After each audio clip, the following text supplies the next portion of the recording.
জুলাই আগস্টের দাঙ্গা পরবর্তী সময়ে গঠিত আন্তর্জাতিক অপরাধ ট্রাইব্যুনাল আইসিটি এখন খোদ প্রসিকিউশনের দুর্নীতি, অসাংবিধানিক নিয়োগ এবং নজিরবিহীন রাজনৈতিক পক্ষপাতের অভিযোগে জর্জরিত হয়ে এক গভীর সংকটে পড়েছে। অন্তর্বর্তীকালীন সরকারের আমলে তড়িঘড়ি করে সাজানো এই বিচারিক কাঠামো এখন খোদ বিচার ব্যবস্থার জন্য বুমেরাং হয়ে দেখা দিচ্ছে বলে মনে করছেন সংশ্লিষ্টরা। সম্প্রতি আইসিটির প্রসিকিউটর মোহাম্মদ সাইমুম রেজা তালুকদারের বিরুদ্ধে সাবেক আওয়ামী লীগ সংসদ সদস্য এবিএম ফজলে করিম চৌধুরীকে খালাস পাইয়ে দেওয়ার বিনিময়ে 1 কোটি টাকা ঘুষ দাবির অভিযোগ এই ট্রাইব্যুনালের নৈতিক ভিতকে নাড়িয়ে দিয়েছে। গণমাধ্যমে ফাঁস হওয়া হোয়াটসঅ্যাপ অডিও রেকর্ডিংয়ে দেখা গেছে তিনি অগ্রিম 10 লাখ টাকা নগদ চেয়েছিলেন।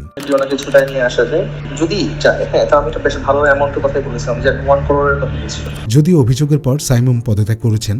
ট্রাইব্যুনালে প্রসিকিউটরদের ঘুষ গ্রহণ ও অনিয়মের অভিযোগে দুই পক্ষের দ্বন্দ্বের মধ্যেই পদত্যাগ করেছেন আন্তর্জাতিক অপরাধ ট্রাইব্যুনালের প্রসিকিউটর সাইমুম রেজা তালুকদার।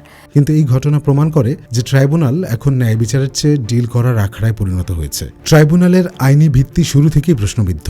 2024 সালের 5 আগস্টের পর আইসিটি আইনে যেসব সংশোধনী আনা হয়েছে তা করা হয়েছে স্রেফ অধ্যাদেশের মাধ্যমে। সংবিধানের 93 অনুচ্ছেদ অনুসারে সংসদ ভেঙে দেওয়া এবং অধ্যাদেশ জারির যে প্রক্রিয়া তা যথাযথভাবে অনুসরণ করা হয়নি বলে অভিযোগ উঠেছে। সংবিধানের 93 অনুচ্ছেদ অনুসারে রাষ্ট্রপতি কেবল সংসদ আইনসম্মতভাবে ভেঙে দেওয়া হলেই অধ্যাদেশ জারি করতে পারেন, যা এখানে যথাযথ প্রক্রিয়া মেনে হয়নি। শুধু তাই নয়, ট্রাইব্যুনালের 3 জন বিচারককেই সংবিধানের 98 অনুচ্ছেদ লঙ্ঘন করে নিয়োগ দেওয়া হয়েছে।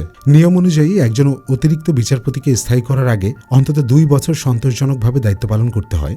কিন্তু এখানে জামায়াত ঘনিষ্ঠ হিসেবে পরিচিত 22 জন বিচারপতিকে দ্রুত স্থায়ী করা হয়েছে, যাদের আন্তর্জাতিক অপরাধ আইন নিয়ে কোনো ন্যূনতম অভিজ্ঞতা নেই। প্রসিকিউশন প্যানেল সাজানোর ক্ষেত্রেও নির্দিষ্ট রাজনৈতিক উদ্দেশ্য কাজ করছে বলে পর্যবেক্ষকরা মনে করছেন। প্রধান প্রসিকিউটর মোহাম্মদ তাজুল ইসলাম আগে ছিলেন যুদ্ধাপরাধীদের প্রধান আইনজীবী। তাকে নিয়োগ দেওয়ার পেছনে জামায়াতে ইসলামের প্রতিশোধ নেওয়ার আকাঙ্ক্ষা স্পষ্ট হয়ে উঠেছে। এছাড়া শেখ হাসিনা সহ 46 জনের বিরুদ্ধে গণহত্যার তদন্ত মাত্র 1 মাসে শেষ করার নির্দেশ দেওয়া ইঙ্গিত দেয় যে রায় সম্ভবত আগে থেকে নির্ধারিত।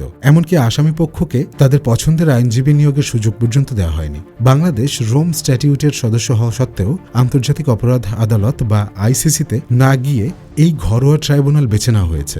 সমালোচকদের মতে আন্তর্জাতিক মহলে এই বিচারিক মানদণ্ড টেকানো সম্ভব হবে না বলেই এমন ক্যাঙ্গারু কোর্ট বেছে নেওয়া হয়েছে।